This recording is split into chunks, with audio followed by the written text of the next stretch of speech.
Teams, systems, cash. Those are the three things that you need to leverage in order to grow your business in a healthy manner. That is the conviction of Bill Flynn, guest today on Construction Genius. My name is Eric Anderton. Thank you for listening to the show. My discussion today with Bill is going to be extremely helpful to you. You're going to enjoy the insights that he shares. You're going to be able to use them and apply them in your business. Bill is an author and a speaker. In the show notes, there are links to his book as well as to his website. So feel free to check him out. Hit him up and let him know that you found him through Construction Genius, and enjoy my discussion today with Bill. This is Eric Anderton, and you're listening to Construction Genius, a leadership masterclass. Thomas Edison said that genius is 1% inspiration and 99% perspiration. If you're a construction leader, you know all about the perspiration, and this show is all about the 1% inspiration that you can add to your hard work to help you to improve your leadership.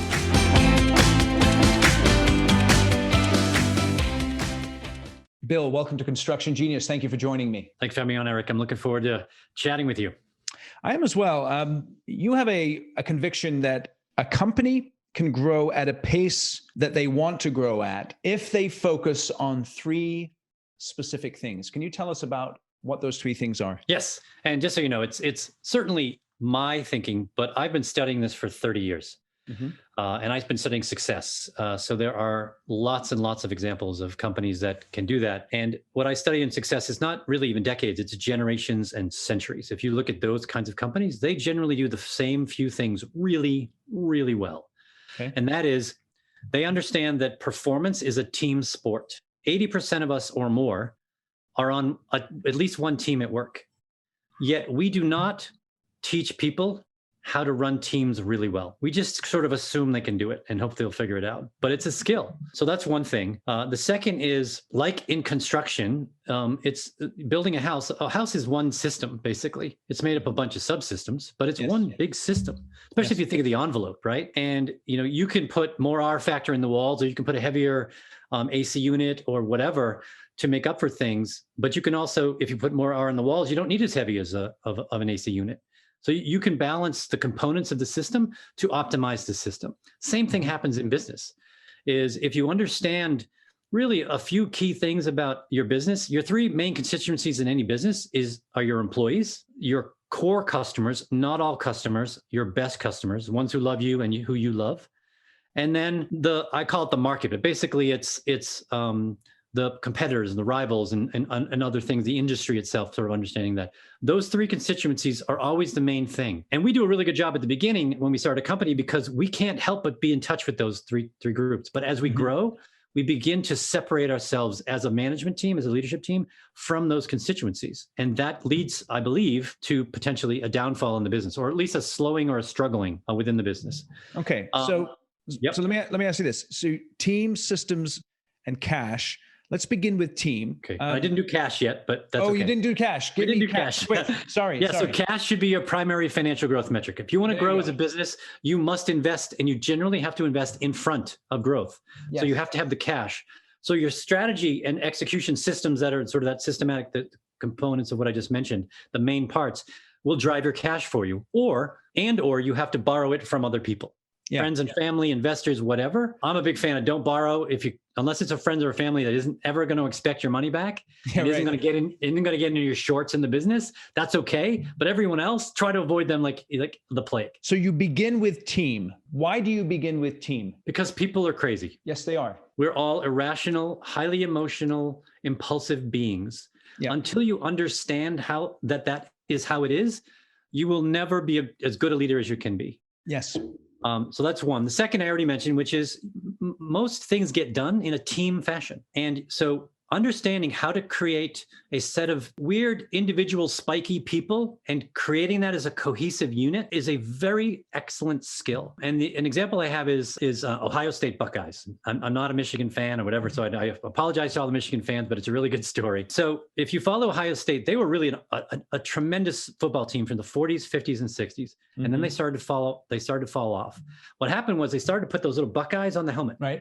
If you remember. Now, the reason that they did it was for individual performance. Mm-hmm. And over a number of decades, the football program began to fail because the people on the team were much more interested in getting more Buckeyes for themselves than to help themselves, than to help the team. They put themselves in front of the team. And this guy, Jim Tressel, came in 1970, 80, whatever it was. And he said, I have a bunch of people who are just out for themselves. I need to change this environment. So he kept the Buckeyes, but he changed the incentive to be about the unit. So if the defensive unit had a sack, everyone got a Buckeye. If the offensive unit did something well, everyone got one. If the special teams did, they got one. So he did it. And slowly, if you now know, the last 10 or 15 years, Ohio State is a top five. They're always competing for the national championship. And this year, again, they competed for the national championship. They got beat by Alabama, but they were still in it because he created that environment. And then Urban Meyer, I think, took over and continued that. There was someone in between who dropped it, and they dropped a little bit, but Urban Meyer came back in and did it. That's, to me, an excellent example, especially if you like sports, of how to create that team environment. People are spiky. You have to understand that. Okay, so let's talk about that. I think it's really interesting because, you said at the beginning that you've spent a lot of time going back in time studying successful businesses, and every individual has a worldview, and you said something very specific about who people are. And how does a business owner's worldview impact the way that they run their business? Oh, it impacts it tremendously, especially if they're not humble and they're not vulnerable. You have to realize, maybe 100 years ago, whatever, when we were into routinized work and you were the excellent technician, then maybe you could get away being the genius with 1,000 helpers. You just sort of knew everything and told everyone what to do. But that's impossible now. Right.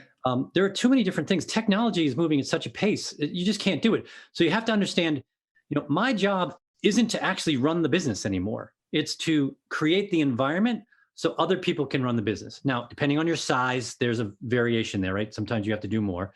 But as you get larger, you should do less and less of the day-to-day and more about creating the environment and thinking about the future. Okay. If you can do that as a leader and you hire well and you treat them well and you help them to learn and grow, then they'll take care of you. Excellent. So that's what I've learned. So let me ask you this about leading a team. You said it's a skill. Give me a little bit more on that. What are some of the key skills of team leadership that in your experience have had a tremendous positive impact in businesses? So the way I like to break things down into fundamentals and principles. So what you need to first understand is, okay, we have a team. How do you describe the ideal outcome of this team, right? If this team was working on all cylinders, forget who's in it. Right? So let's say marketing, right? Let's make it real simple. The marketing is a team. There might be sub teams underneath, but we'll call marketing one big team. When marketing is working really well, what are they doing? They're generating qualified leads at the pace that sales can produce deals out of them. That's their job. If they can produce enough qualified leads for sales is happy, etc., then they're doing their best. Now, how do they do that? They have to do social media. They have to do trade shows, they have to do events, they have to have messaging, they have to make sure they have good products and things. I mean, there's lots of stuff underneath, right? So that's what you do is say, okay, if I'm going to build a team of people that does that, what are the subcomponents of that team that would make that optimal? And then you sort of just keep going down and down and down until you really understand what are the teams of teams that make up the things that we need to do that. Who are the individuals that we need? Some people are introverts, some people are extroverts, some people are highly detailed, some people are more visionary. And it's the mix of things that that work really well. And I apologize because I'm in New England and it's probably an overblown story, but Bill Belichick is excellent at this. Sure. Right. Now he had a wonderful person in Tom Brady who just always tried to get better and better and better. Right. You see those things from the turbine when he was a thing, he just looked horrible. And then you see him at 40, he looks way better. Yeah. And he was smarter, he could throw better, he could see the field, all those things. So he used Tom, who had this brain that could see the field differently than most people and improve the skills. So he surrounded him with people to help support him, right? Okay. Some were running back, some were others, et cetera. And then Josh McDaniel, who's the coordinator for the offense, created plays that took the biggest advantage of those skills. Okay. So when you build a team, you want to build on strengths. Right. And the combination of strengths. I am not a fan of saying you have to create a well-rounded person. None of us is well-rounded. Right. And if you keep working on your weaknesses, you just won't fail, but doesn't mean you will excel. Right. You excel when you work on your strengths. So figure out the strengths of your team, try to get them to do those things as often as possible. Okay. So in the context of the team, right? To the ultimate goal. Yeah, so it's important. One thing I took there is if you're going to have a successful team, you have to first define the outcome that the team is responsible for, and then figure out the components within that team and how they function together in order to achieve that outcome. Okay. Now, you don't believe in well-rounded people. Many of the folks that I work with, let's say they're in project management or they're a project executive, and they may execute, let's say, 60 to 70% of their job really well. But then there's that 30% of their job where they struggle, and it's not really in their wheelhouse of skill. And it's not so bad that you don't want to get rid of them or something like that. But how do you work with that person who still has that area of responsibility under their job title, but they may not quite be at the level that they need to be? So then you take that high level thing and you break it down into, okay, so here are the 4 key functions underneath marketing that we need, right? And then under that, you say, what are the key outcomes of that particular function? Maybe 3, 4, 5 of them. And then what I do is have everyone do that, right? And there's a process I use with that I stole from one of my coaching friends, which is called the 3x5 card. Imagine a 3x5 card, right? So it says project management. Right. It doesn't matter if this person's in the job or not. You say, here is what the optimal project management. These are the 3, 4, 5 key outcomes, and here are the metrics that we use to measure them. Yep. And what I do is I say, you as the leader of that team, ask the project manager to make his own card, and you make a card. And you get together and you compare cards, and you do not leave that meeting until you come out with one card. Right now, what you do is say, okay, let's look at this card and say, which of these things are on here do you really love doing? You may be good at it, you may not, you probably are, but you love doing it. Time flies when you do it. Great, let's put a green dot against that thing. What's any on these things that you just hate doing? Put a red dot. Now everyone does it, and then you compare everyone's cards. Sometimes one of the functions in someone's card, someone else could do and loves to do. I see. You know what? Just give it to them. We're making it all up anyway. Right? Who cares who does what? As long as we reach our ideal outcome. Then you start having people be more engaged, more productive, more happy, more fulfilled at work. Now, it's not going to always work out that way. There's going to be some you suck at and you don't like to do, but that happens, right? Then you say, okay, when we start to grow and want to grow the team, let's find someone who loves to do the things that are important, and some of us suck at. Right. And that's your next component. That's a very good framework there, that 3x5. I like particularly how you, and I do the same thing with my clients. I tell them to identify those outcomes and then ask them to ask their direct reports what the outcomes are, because if they're not on the same page, that may be where some of the disconnect is. But then that green dot, red dot idea, that's an excellent idea as well. What's interesting to me is that I think of some of the larger companies that I work with, they're, $500 million, $1 billion in revenue, and they perhaps they don't feel as flexible as what you just described there, where you're sitting down and saying, well, if you don't like that, we'll just find someone else to do it. Their mindset might be, well, if you don't like that, that's kind of the job. How do you deal with that situation? Yeah, why? Why is that the job? Who decided that was the job? Well, let's say it's a corporate policy. And if you're a project manager, this is your job description. And if you're struggling in one of these areas, well, we want to help you to skill up in that area. And if you can't, then maybe you're not a fit for the position. Maybe, as long as they've decided that position can be done by one person. Okay. This is the thing that we do. We assume things that aren't necessarily true, right? So you could say that there are components of a job that involve being a really good extrovert and a really good introvert. Is that fair to the human being who generally, there are some ambiverts, but mostly we skew to one or the other, right? If you're saying someone who loves to do networking, getting out and talking to people, and you know what, half the job is sitting at your desk and typing into a spreadsheet and doing this, guess what? Half the time they're going to be miserable. Right. Should you fire them, or did you make the mistake? So you should decide, is this something that I can be flexible on or not? If you can't, and it's the person, then that's fine. Try to skill them up. If you can't, then move them out. But you have to be honest with yourself. This is really great, because I think one of the things this speaks to is almost the joy that we can find in a business, that we can do it the way that we want to do it. Exactly. We can structure our businesses and our companies any way that we want in order to achieve that outcome. We don't have to be bound by necessarily traditions or the way that other people do it, though we can find great wisdom in those traditions and the ways that other people do it. We can create something original and something unique to ourselves. Exactly. And the best companies generally are pretty unique, right? I think one of the best examples I love to give is Google Maps and Waze, right? Okay. So Google Maps, they made a great map, and they put MapQuest out of business, or mostly out of business, right? Right. Now, because they thought they were in the maps business. But then Waze said, why do people use maps? One of the really big reasons we use maps is to get from point A to point B on time. Yep. Okay, if that's really the job, a really key job that people hire maps for, what would I create to allow them to do that? So they create a completely different product in a different way, and they manage their systems and people completely differently in order to do that. You can apply that sort of creative model to your business. It's design thinking is really what it is.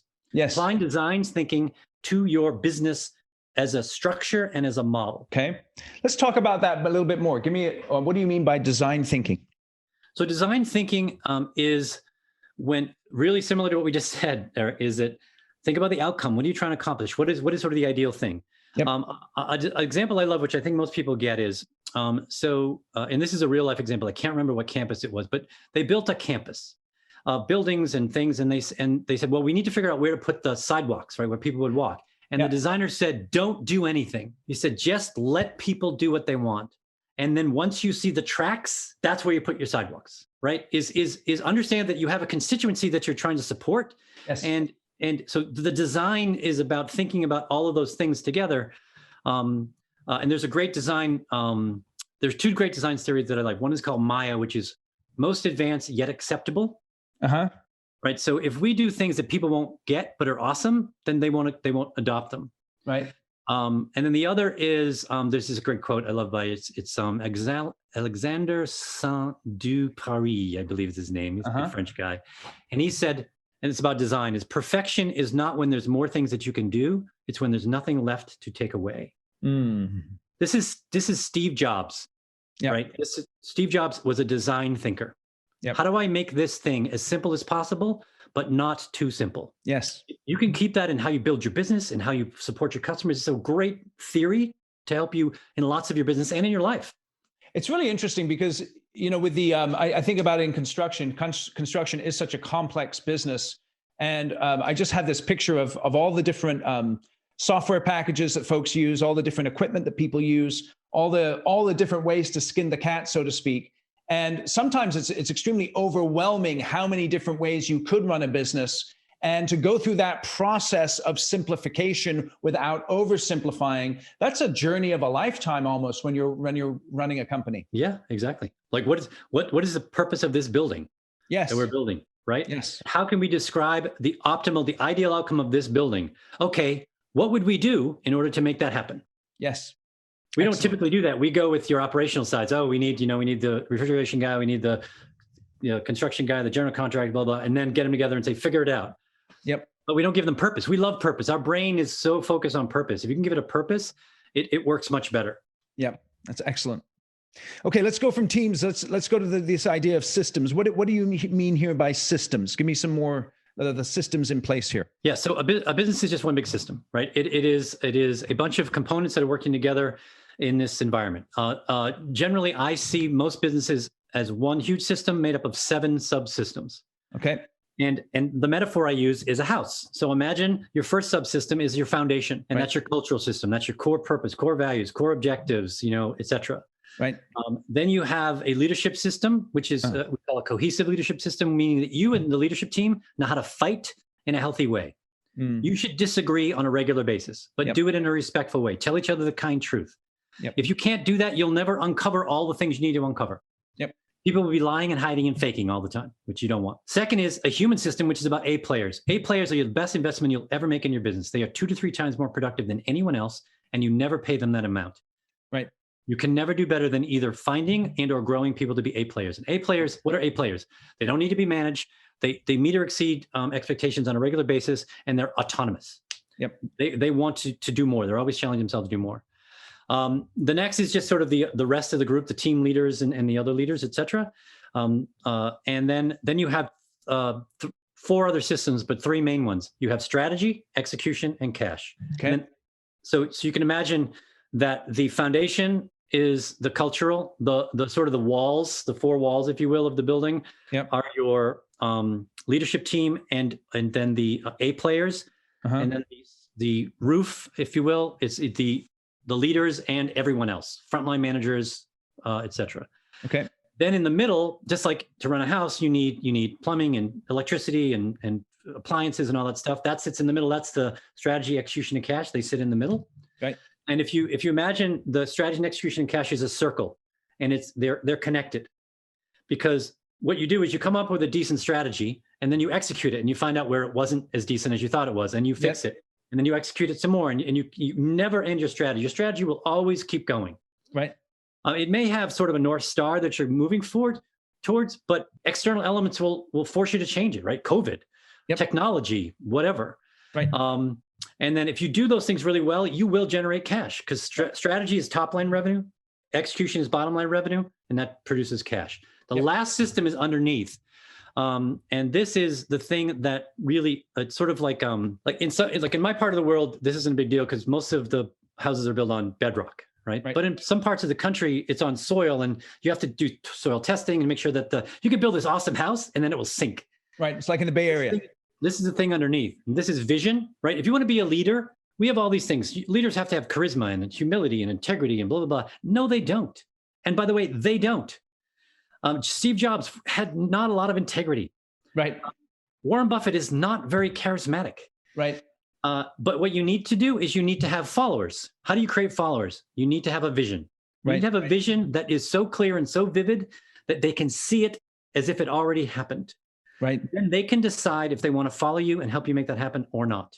Yeah. If you don't give that to them, then they're just wandering around. Okay. So the vision is really important. Then if you're a leader, it's about growth and decision making. If you want to grow, it's about change and decision making. Sorry. If you want to grow, you have to be comfortable with change. Growth is change. So have a change process framework, have a decision making framework. So when we do change the same way all the time. Doesn't matter if it's a 2 or 10 minute thing or 2 or 10 month thing. We do the same process. Okay, so let me just interrupt you. Yeah. I want to make sure I've got those 7 because you went pretty fast through that. The first one is leadership. Excuse me, the foundation. Cultural. Is cultural. Yep. And then, and by cultural, what do you mean by that? Just define that real quick. This is who we are. This is how we behave. Okay, who we are, how we behave. So values, that kind of stuff. Yeah, values, purpose, that kind of stuff. Values, purpose. Okay, then leadership.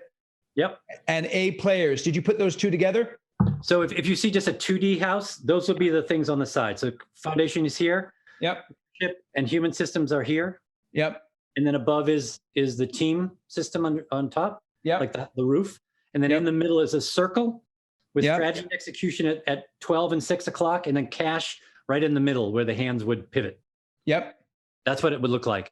And underneath this vision change decision is sort of underneath the foundation. Do you have a graphic of that I could put in the show notes? Yeah, it's in my book, but I can send you something. It's actually on my website too. I have it on my website. Excellent. Great. So we'll have that graphic in the show notes, and we'll link to that as well so that you guys can get that. Excellent. Okay, so let me go back. You started talking about change and having the same change process, regardless of how big or small the change is. Did I hear that correctly? Yes. Okay, so describe to me a change process that you have seen to work very well in companies. Sure. So there are 3 that I like, but one that I use the most. There's one by the Heath brothers that they wrote in a book called Switch. Yep. There's another one by Jonah Berger, who's a professor at Wharton, which he calls Catalyst, I think. And then the one I love the most is by a bakery that is in Ann Arbor, Michigan. It's called Zingerman's. And they call it bottom line change. And they basically say there are 5 steps to change. First is you must have a vision for your change, right? Describe for us the ideal outcome of this. So you're basically selling this thing. Yep. This is why we should change. Generally, we sell after we decide to change. Yeah, right. And that's where we have the problem.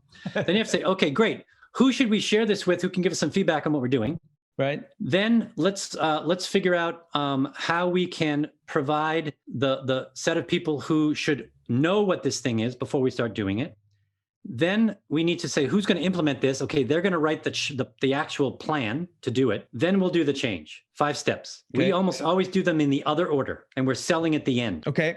And so first you got vision. Yep. Vision. Second, who do I need feedback from about the change? What's a constituency that we can put together to just sort of run it by and see what they say so I can make sure that my vision is good?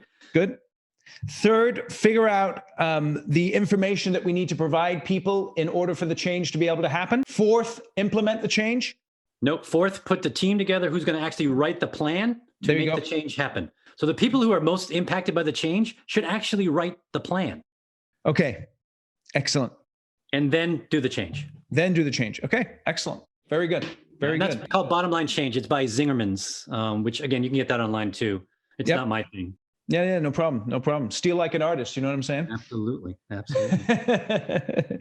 Okay, so let's dive in a little bit more about systems. What is in your mind, if you took one of all 7 of those, which is the one that people fail the most at in your experience? Leadership team is not cohesive. Okay, let's talk about that. What is the one reason leadership teams are not cohesive? They're afraid. And what are they afraid of? Looking stupid, being ridiculed, coming up with a stupid idea and being made fun of. Yeah, it's interesting. Whatever. It's interesting. Yeah, one of my sons, my oldest son, he got a pair of AirPods recently. He bought them refurbished off of eBay, but he told his friends that he got them from Apple, new, because he didn't want to look stupid getting the refurbished ones. I was like, dude, man, you got to upgrade that game. Exactly. Yeah, this is something that Amy Edmondson has been, it's called psychological safety. She's been researching it for decades. And we don't create psychological safe environments. Mostly, and part of it is because it's not necessarily, I said a lot of negative things, but some of it is that we don't want to disappoint our leader. Yeah. So we don't want to tell him or her what's wrong, especially if we don't. I had a boss one who said, you should never, ever bring me a problem without a solution. Right. Guess what that does? If I don't have a solution, he doesn't know what the problem is. Yeah. And we can never fix it. Yep. Let's talk about that then. Psychological safety. How does a leader, in your experience, create psychological safety in their organization? Genuine psychological safety. They must get comfortable with, I don't know, I'm sorry, and I need help. It has to come from them. So it has to come from them. You have to show that you are a human being. We talked about earlier, we're flawed, we're emotional, we're rational, etc. We don't know everything. As soon as you start to show that you don't know everything, then your team will feel more comfortable. But if you're always the genius, then they're always going to feel inferior and they're never going to share to the extent that you'd like. Okay, so let me push back on that. Let's go back to Steve Jobs, right? Steve Jobs doesn't strike me as someone who would say any of those 3 things. Yeah, the first Steve Jobs didn't, right? So there's if you read Walter Isaacson's book, right? He talks about the first Steve Jobs and he says, yeah, people told him that you can't put a $2,500 hard drive in that thing. No one's going to buy it. And he said, screw you, I'm doing it, whatever. And guess what happened? Nobody bought it. Right. And then he went to Next. He became humble. He started to talk to people. And then he said, okay, I'm going to be more about direction. And I'm going to have Johnny Ives or the IDEO people or whatever take what I want and make it. Okay. He became more humble. He wasn't the humblest guy, right, but he became more humble. Yeah. So it's interesting. It's interesting. Yeah, I even though that change happened, I know what you're saying, but the I'm sorry part, I think that's probably the hardest part for a lot of folks, particularly people who are high performers. Yeah. And yeah, I think he said I'm sorry a little more often. A little more? Okay, fair enough. We'll give him. And you know what's interesting though, because a lot of the stuff that we're talking about, it's almost as if you can start practicing it before you need it, so to speak, then it's really going to benefit you. Yeah, because when you actually need it, it's probably in a crisis situation and you're not going to be able to do it as well. Yes. Until you got to have those things down, right? That's why football teams, they practice over and over and over again, the same exact thing. So when it comes time and there's needs to be a quick change, there's no thinking. You can't think in crisis. You have to do. And so, yes, your brain does not work well when it's under pressure. It goes into fight, flight, or freeze too often. And the great cognitive capability up front turns off. Yep. You don't want that. You want it to just go into automatic mode. So let's now go to talk about cash. We've talked about teams. We've talked about systems. Now cash. Why should a company use cash as their primary metric? Because it costs money to grow. And okay, let's talk about that. I don't care who you are. If you want to grow, you have to invest in front. If you say, I want to make $10 million more a year, guess what you have to do? You have to hire another salesperson. They cost money and you have to train them. And by the way, if you hired badly, you wasted a lot of money and a lot of time. Okay. Also, the other benefit of understanding that cash is your growth metric is exactly in the situation that we're in, is that if you want to survive the eventual ups and downs, you need a buffer, right? Bill Gates said he wanted 12 months of cash. No matter how big Microsoft was, he always had 12 months of cash in the bank, so he could survive these times. So I instruct my team all the time is, okay, we do 3-year planning basically as a really tight exercise. I say, great, how much will all that cost? Okay, it's going to cost us $4 million. Okay, great. Let's break that down into yearly chunks. How much in year 1, year 2? Okay, how are we going to generate that money ahead of when we need it? So when we get there, we can spend it. Right. And then, by the way, make sure you're also putting money aside, because as you grow and you have more expenses, you want to make sure you also keep up with that, having that safety net, just in case, Because we're in 2021. We've had three economic existential crises. We've had 9/11, we've had 2008, and COVID. Yep. Every 6 to 8 years, according to most economic theory, something bad happens. Yeah. If you're not prepared, you're going to go out of business or have a really hard time. Okay, so there's two elements here. It's really interesting, and I think that most companies, some companies rather, they miss out on one of these two. But there's the element of cash for growth, and there's the element of cash for safety. Which one do you think companies neglect if they neglect one of those two? We are optimists. Yes. Especially in America. Yep. Americans have the ultimate optimism bias. Right. Everything's going to be fine forever. And so I just need to keep investing and keep going. And then every 6 to 8 years, something happens and a number of us go out of business. And so you think in your mind, is it the 12 months that you need? What's the number? You know, that is an excellent question, Eric. I don't really have a solid answer. My general theory is, okay, take your worst situation that you've ever had where you struggled for the longest and add a month. Okay, that's very good. I don't know. I mean, I'm just making that up, right? Because you don't really know. It's good. Yep. So take your worst situation and add a month. And then going back to the planning process, this is really good. So you come up with your 3-year plan. Everyone's pumped up. But then you've got to ask the hard question, how are we going to finance this? How are we going to make this happen from a cash perspective? Yes, exactly. But money's cheap right now, Bill. Why don't I just run out and get myself a loan or use my line of credit? You totally can borrow. Yep. But here's the deal, right? So there are lots of different ways to get money. And depending on how you get it, if you go to investors that their ultimate goal is to get their money back, then you've just decided to sell your company. Yeah. If you go to a bank, that's different. If you go to friends and family, that's different. If you're going to a situation where they're not expecting any big return on their money other than getting it back and with some interest, then that's okay. But the problem is, of course, is if you borrow too much and you get into a situation that you can't meet the payments, then you're back to the same situation. Yes. So I'm a big fan of growth for growth's sake is the ideology of a cancer cell. Don't do it. Do it in a way that you believe with the information you have that you can do it in a healthy way. If not, most companies struggle. Well, first, most companies go out of business. If you started a company in 1994, you had a 50% chance of making it to 1999. Right? And you had a 25% chance of making it another 10 years after that. Yep. Right? So, and by the way, that's just the death. Now there's a big lump underneath that curve. That's the people who are struggling. Most companies struggle. Yes. They are hoping and guessing. Yes. That's my goal. My thing is you don't have to. That's what this book says, right? Take the guesswork out of growth. You do not have to guess.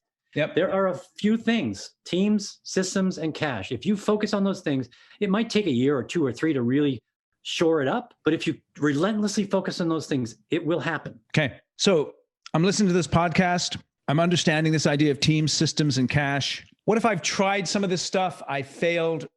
What advice would you give to a construction company CEO or owner about which area to begin with? Oh, people, always people. Okay. Right. I mean, we do everything. We spend the money, we make the decisions, we screw up, we do all these things. People make up teams. There's a great example. General Sam McChrystal took over JSOC about 10 years ago. Mm-hmm. And it was a disaster. We were getting our ass kicked by people, by these people who were not nearly as technologically savvy, certainly not all these things. And we were getting our ass kicked. Why? Because they were fighting a different war than we were. Yep. We were fighting a hierarchical command and control war, and they were fighting a distributed war. Yes. So what he said is, we're going to change the way we do stuff. And he had a phone call every single day with, I think, 7,000 people on it. Right. And what it did is everyone shared information. And then from that information, they said, okay, we got it. We're going to go do that. And they did it every day. And they turned the tide of the war for us because they started to understand who their sort of their rival was, right, and how to beat them, or at least beat them at their own game. That's about people. It's about changing how you do things, right? Hiring well, treating well, all those things. If you can create an environment where people are safe and feel like they can be their best selves at work, and they believe in what you believe in, they will do wonderful things for you without ever being asked. So it starts with the people. Yeah, every time. We began with this idea that you can grow at a pace that you want to grow if you do those 3 things of teams, systems, and cash. What if I'm beginning to feel kind of out of control What do I need to do to begin to get back into a place where I'm comfortable? Well, I probably asked sort of where are you out of control? What does that mean? Often, so I used to be a FISI speaker for years, and many of them were out of control. And it was because, and out of control to them was, yeah, I'm doing this thing and it's fun, whatever, but I don't see my friends. I don't see my family. I don't go to the gym anymore. That to them, that was out of control. Yep. And I said, okay, tell me about your team. And would you enthusiastically rehire everyone on your team now that you know who they are? Okay, say that again slowly. Sorry, please. I'm from Boston. I know. But say what you said slowly because it is very, very important. Yes. Would you enthusiastically rehire everyone on your team, your direct team, again, now that you know who they are? If the answer is no, that's where you got to start. That's probably why your life is a mess, because you're doing your job and their job and the other guy's job. Okay. I just want to wave a flag here for everyone listening. You need to ask that question of your leadership team on a regular basis. And the reason why you're struggling in your company, in most cases, is because you have the wrong people in the wrong positions and you're unwilling to do something about it. Exactly. Can I add one more to that? Please do. This is a practical show. Please strategy. Do. Okay. This is what I'd like if every leader, every hierarchical leader, not leader of a team, but the actual leader, the head of the company, whatever. CEO, I recommend you do this. Your next Monday senior leadership team meeting, ask everyone in the group on the spot. Don't tell them to prepare. Ask them all to write down their version of your current company strategy. Excellent. And then everyone shares it out loud. Yep. And if they're not the same, figure that out. Get them all on the same page. Okay, so let me say this. If it's not all the same, whose fault is that? It's the leader's fault. Thank you. It's your job. Your job is to create the environment. Your job is to help set the strategy, not actually do it yourself. Yep. You want help from everyone, but you're saying you might have to decide that's our strategy. Because here's what happened. This is why I related to the other thing is when I hear often people come to me and they say, I say, what's your biggest struggle? Well, mostly it's operational. We don't hit things on time. We're not doing the right things. We're not doing well. Our customers complain. That's operation. That's execution. I'm like, great. And then I ask them that question about strategy. And I say, okay, could it be that everyone is executing really well on their version of the strategy? Yeah, look at that. And that's your job, is to get them all on one strategy. Then maybe they'll do a better job executing. Maybe it's not them. Maybe it is you. I don't know. Yes. I think it's always useful if we start with ourselves, because it's easy, obviously, to point the finger at others. And going back to the earlier discussion about I'm sorry or I need help, it's hard for us to do that. But if we can look in the mirror, if we can do the hard work on ourselves, then that'll have a tremendous impact on our teams. Exactly. Okay, so Bill, let's get to some action items. Yeah. Give us 3 takeaways. What are we going to do to put what we've talked about here into action immediately? Okay, I gave you a bunch already. You did. But so let me see if I can do some others. Okay, first thing I always ask every one of my leaders to do, this is the leader, head of company, is you must have a vision. You must have a vision. You must write it down, and it must be not a sentence. It must be pages. It must be so vivid and so clear that everyone gets it. You must then use that liberally, share it with all your key stakeholders, especially your employees, and even more so, the people who are new coming to the business. Yep. Say, great, we think you're a great candidate. Here, this is what we're doing. Are you on board or not? This is your final chance to say, I don't want to do that. Right. So you have the right people on the bus, right, so to speak, as you sort of mentioned a little bit, the Jim Collins thing. Yep. So that's one. The next thing is, work on teams. Yep. Right, so I do something called the key process flow map. It's in my book. How do we make money? What are the key functions that drive the money? Understand what those are, what the inputs and outputs of each of those things are. Yep. And then grade yourself on each of those areas, red, yellow, green. Yep. And I love red, yellow, green. I stole this from Alan Mullally, who used to run Ford and Boeing. Yep. Red is, it's broken and I don't know how to fix it. I don't have a plan. Yellow is, it's broken, but I do have a plan that I think will fix it and we're on it. Green is, as far as we can tell, it's working great. Nice. Beautiful. That's it. Beautiful. And do that on everything. Do that on your priorities. Do that on your key process flow map. Do that on anything you can. It's a simple thing. And by the way, if it's green, don't talk about it. Yeah. Nice touch. Nice touch. And then the last thing is strategy. Strategies, other than people, strategy is super hard. Yep. Right. And you should be working on strategy on a regular basis. Set up a strategic council meeting once a week. Talk about big strategic things. Are we really the only choice for what we do? If not, how do we do that? Yep. There's lots of topics I give. They're in my book as well. And then if you start doing that, then execution is super simple. It's three things. It's priorities, metrics, and meetings. Yep. Now, we're okay at priorities. We're generally okay at metrics. We suck at meetings. Oh, yeah, we do. We are horrible at meetings. We run them badly. Yes. I have, for action items, you can go to my website. I have a set of meetings that you can, of suggestions, which are your daily huddle, your weekly team meeting, and your weekly one-on-one with your team, and your monthly meeting. And I have a set agenda that you could follow. That's great. That's another action item. So I think I gave you more than 3. No, that's beautiful. Oh, beautiful. So tell us how we can get in touch with you, Bill. Sure. So best thing is my website, which is catalystgrowthadvisors.com. Link in the show notes. Yep. And all of my contact info is there. You can set up a time with me. You can download my book for free from there if you want to do a PDF, or you can download it off Amazon or Audible. And there's lots of exercises on there. I have 25 or so exercises that you can do on yourself that go with my book. And there's a ton of resources. I have 100 books that I've read over the last 10, 12, 15 years that I think are the best books I've ever read on how to do this. I break them down by category. You can do that as well. There's a lot of stuff on there. And so tell us your book again, please. Further, Faster. Here it is. There you go. Oh, look at that. Further, Faster. That's beautiful. And so you said you can download that for free on the website? Yes, if you want. If you don't want to pay the $9, you don't have to, but it's a PDF, so it's kind of a pain in the ass to read. It is, but you can get it on Amazon. That's beautiful. Okay, well, Bill, you've been very generous with your time, and those show notes and the link to the book on Amazon will be in the show notes, all the links. Let me just ask you this last thing. You're in Boston. So if someone's going to fly out to Boston, what's a fun thing to do in Boston? So we're the seat of American democracy, right? So we have Lincoln Concord right nearby, Concord and Lexington right nearby. If you want to understand, and to me, American democracy is a great metaphor for business, right? It was based upon values. It was upon a vision of what we're going to be. It was based upon, Greek and other principles, but it was a vision. And we created this thing, which so far is doing okay. It's rocky every now and again. But so far, it is the best of all the forms of government, according to Winston Churchill. It's horrible, but it's the best of all of them. Right. So it's a great place to come visit and see where, things happened where we started. I think it's an interesting thing for us to consider, going back to your earlier comment about how each of us as individuals have issues. We need to keep that in mind as we're looking at the political systems that we function within, that, those issues are going to be manifest, and we need to do our best to work through those issues without damaging each other. Yeah. Compassion. You got to have compassion, right?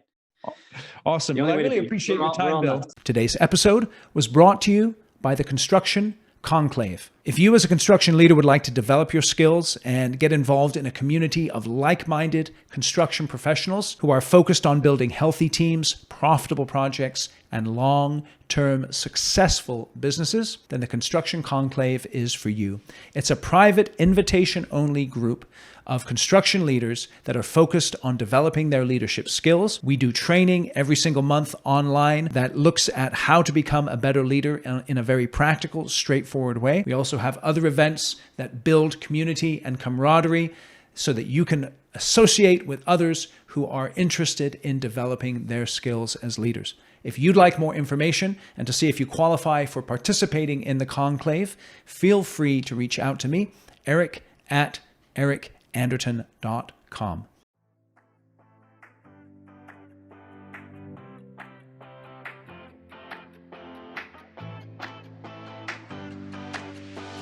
Thank you for listening to this episode of Construction Genius. Hope you found that 1% of inspiration to help you in the next few days. If you like the show, please give us a 5-star review on iTunes, share it with other construction leaders who you think would benefit, and thanks again for listening.